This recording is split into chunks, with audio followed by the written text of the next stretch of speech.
This is Jordan Tower with JT News. Make sure you smash that like button, smash that subscribe, and let's get right into the news. Well, Ja Rule goes on Backfield and he talks about the whole Drake and Kendrick beef, and this is arguably one of the bigger beefs since his beef with 50 Cent.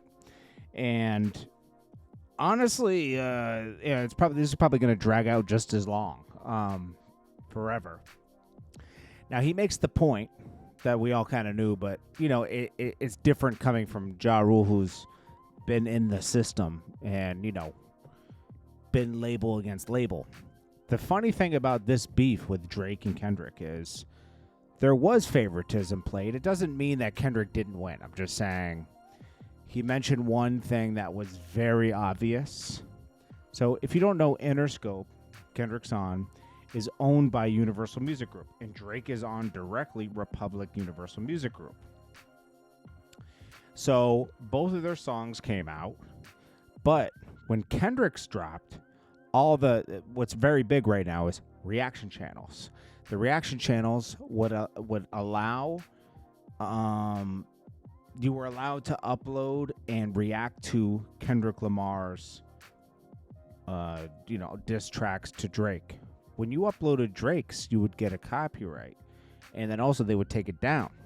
So people didn't even mess with it. Now, people say, oh, Kendrick's allowing this. It's not up to Kendrick. It's up to the label. And the label was allowing it. So Universal would allow Kendrick, but wouldn't allow Drake to be reacted to, which is crazy because that just made some people side with Kendrick a little more, you know? And those reaction channels are very influential to a lot of listeners. But, you know, it is what it is, you know. It doesn't matter. But it's funny, Ja Rule was highlighting that. Well, Cavs' Donovan Mitchell gets engaged to Coco Jones. Coco Jones doesn't have to make that music anymore, okay? She's been struggling to make it. She has a great voice. It's just that whoever's doing her A&R is horrible because all she's doing is 70% of the music she drops is remakes. I'm talking about the ones they push, the singles, right? The remakes of older songs. So it's like they thought that Chico, it doesn't work with everybody. It works for Saweetie. It doesn't work for everybody else, you know? So she's getting married to an NBA star, so now she can be a wife / artist, so she doesn't rely solely on her music career. Maybe this was her path for life or stepping stone. You know, she can still do music. It's not, you know, I know she has a passion for it. It's just that, yeah, it's a good plan B here. Yaya, which is Floyd Mayweather's daughter, posts a picture of an upgraded ring. She says, upgraded my ring. And she goes, the Masa is the jeweler. Masa. She says, me and my mom don't have the same ring size or wrist size. Stay in your tax bracket. I guess people tried to say, like, she was flaunting her mom's jewelry.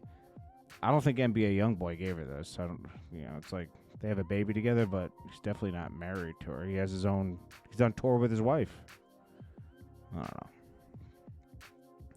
Well, Kanye West gets more interview from Pusha T dissing him. Kanye said he misses their friendship. Well, Pusha T says, I don't really care about all that. It's fine. I'm sure I would miss me too. I really would. I'm not in a position where I can even risk and gamble with the wish-washy-washiness of a lack of loyalty. I don't play like that. Why would I ever dive back into that type of scenario? I'm with my brother and Pharrell. Come on. Pharrell left you for dead for a decade, bro. So I don't know what you're talking about. He says, I don't even understand the lack of principles amongst people you call your brother. I don't get that. You know, this loyalty thing where you say, I'm with Pharrell. Yeah, you started with Pharrell and then he left you for dead. Don't forget that. All right? Pusha T's honest thoughts on What Did I Miss? He says, no, it's just not my type of music. That's the new Drake single. Of course he's going to say that. I mean, come on. Cardi B talks about the BBL controversy where, someone said that Stefan Diggs said that her BBL smells, which, come on, how was that even a thing? But, Cardi B responds to everything. Everything. So here we go. The fuck up. Talking about people BBLs thinking blah blah blah, BBLs. I don't know what type of bitch did a video saying that shit about herself, but bitch, that's you. That's you. If you don't know how to wash your ass and you have bad BO, that's on you, bitch. That could never be me. And also, I've been having a fat ass for 15 motherfucking years. I know how to wash this shit. Bitch, you better fucking squat, open that ass cheek, and fucking twirl your fucking fingers around with some Dove soap. And every other month, motherfucking soak that pussy in some motherfucking white vinegar. Bitch, I'm Caribbean. I'm Caribbean, bitch. One thing y'all mamas don't ever play around is, you better learn how to wash that ass. So I don't know why make y'all motherfucking thing that type of rumor. Bitch, I was a fucking stripper. I was a fucking stripper. You had to smell good. All the time. All that time. I was raised by women. Okay, so, that's the response you're going to get from Cardi B. And then Mama Duck, FBG Duck's mom, settles her lawsuit with Dolce & Gabbana over the 2020 Gold Coast shooting resulting in his death. She says, we recently settled our lawsuit with Dolce & Gabbana. I want to thank my attorney, Roosevelt Allen, and thank Dolce & Gabbana for recognizing that my son's life had value. The fight continues against remaining parties.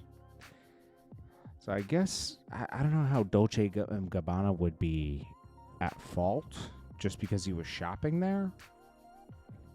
But I don't know. So, because he got killed in front of the store, But I guess they settled something with her, and I guess she's going after the 4 members of O Block, probably going after Little Durk, anywhere where she can get some money out of this.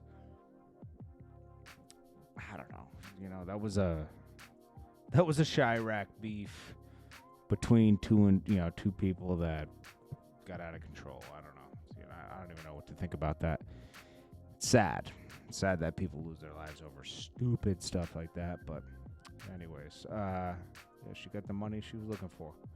Oh, yeah, there was some businessman named Todd Austin, who's the CEO of Credit Champs, who was shot and killed in a salon today while seated getting a haircut by his alleged ex-girlfriend. She came in, killed him, turned the weapon on herself, and killed herself, leaving everyone shocked in there. That's sad.